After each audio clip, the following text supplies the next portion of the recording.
think we've seen each other more than we have family.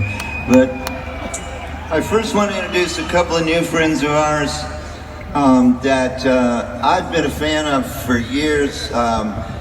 You might have seen them many times with Leonard Cohen. They're from here in London, and they've been on this whole tour with them, and I am over the moon that they're here. That's Hyde and Charlie Webb, the Webb sisters.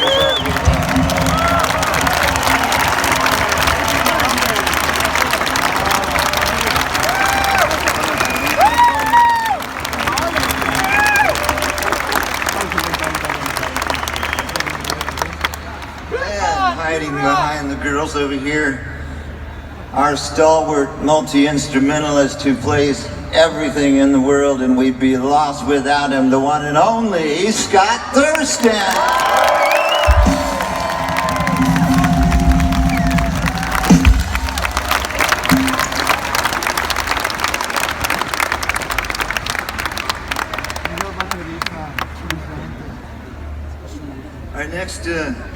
The next guy is, you know, I've been lucky to play with a lot of really good musicians. I think that he might be the finest musician I ever met.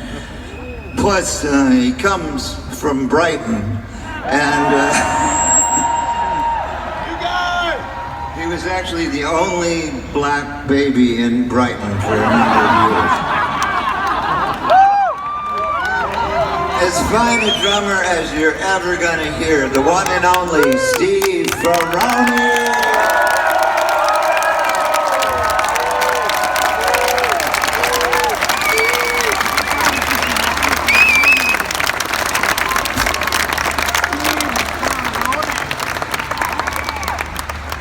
And a dear friend of mine from back in Florida days, we met each other through mutual girlfriends, and the girls are long gone, but we're still together.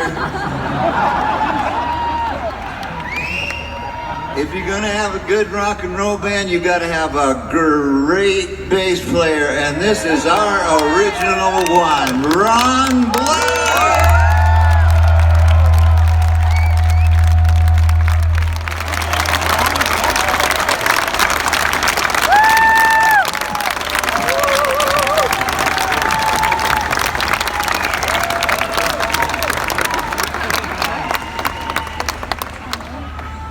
This guy used to come in the local music store when he was like 11 years old, and maybe you were 13 by then, I think. 13, and everybody would go, "Come here, you gotta hear this guy try out organs in the other room." He just played the entire Sgt. Pepper album on the organ. And our paths crossed, and I always knew, you know, he was great. And now it's great to say that the world over, he is recognized as one of the great rock and roll keyboardists, Mr. Ben Montanks III.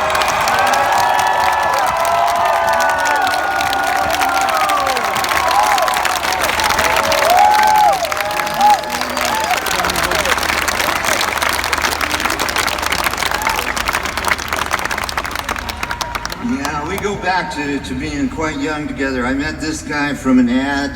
In 1970, I was looking to put a band together. I saw an ad in the local music store. There was no phone number, but there was an address. And I went out to this address. Shaky place. But I went in, and he came walking in, and he had this like $60 Japanese guitar that looked not promising. And I was a little worried, but you know, he kicked off Johnny B. Good, and he got down the end of that, and I said, "Man, I want you in my band forever." And here he is, one of rock's great guitarists, Mike Campbell.